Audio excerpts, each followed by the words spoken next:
కూటమి ప్రభుత్వం ఏడాది పాలన పూర్తి కావస్తూ ఉండడంతో మంత్రుల పనితీరుపై సీఎం చంద్రబాబు ప్రత్యేకంగా దృష్టి సారించినట్లు తెలుస్తోంది. శాఖలకు సంబంధించి ఎప్పటికప్పుడు నివేదికలు తెప్పించుకుని మంత్రుల పనితీరును పరిశీలిస్తున్నట్లు సమాచారం.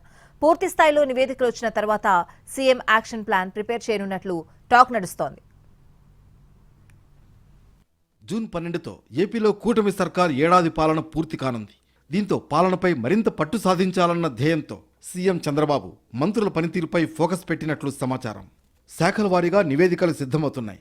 ఏ మంత్రి పనితీరు ఏ రకంగా ఉంది అనే అంశంపై పూర్తి స్థాయిలో నివేదికలు సీఎం దగ్గరకు చేరుతున్నాయి.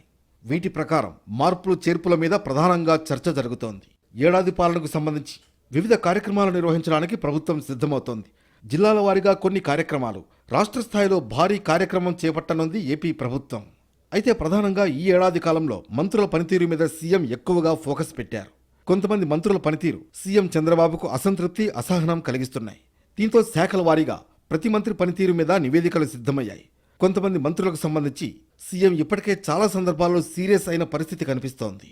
విపక్ష వైసీపీకి సరైన కౌంటర్లు ఇవ్వడంలో విఫలం కావడంతో పాటు శాఖాపరంగా కూడా కొంతమంది మంత్రులు పట్టు పెంచుకోలేదనే విమర్శలున్నాయి. అదేవిధంగా తమ శాఖకు సంబంధించి ప్రజెంటేషన్ ఇవ్వడం లేదా ప్రభుత్వం అమలు చేస్తున్న సంక్షేమ పథకాలు జనంలోకి తీసుకువెళ్లడంలో కానీ కొంతమంది పనితీరు సరిగ్గా లేదనే ఆలోచనలో సీఎం ఉన్నారు. దీన్ని దృష్టిలో పెట్టుకుని ఎప్పటికప్పుడు పనితీరు మెరుగుపరుచుకోవాలని సూచిస్తున్నారు. అయినప్పటికీ కొంతమంది మంత్రుల పనితీరులో పెద్దగా మార్పు వచ్చిన పరిస్థితి కనిపించట్లేదు.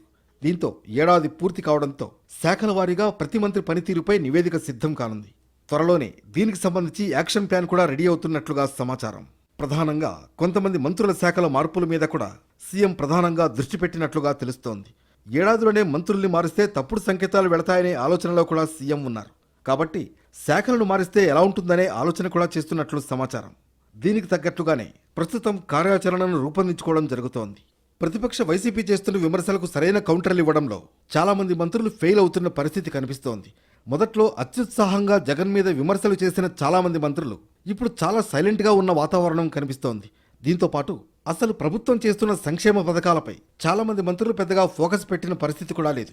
వీటన్నింటినీ దృష్టిలో పెట్టుకుని నివేదిక ఆధారంగా సీఎం కొన్ని ఆదేశాలు కూడా ఇచ్చే అవకాశం కనిపిస్తోంది.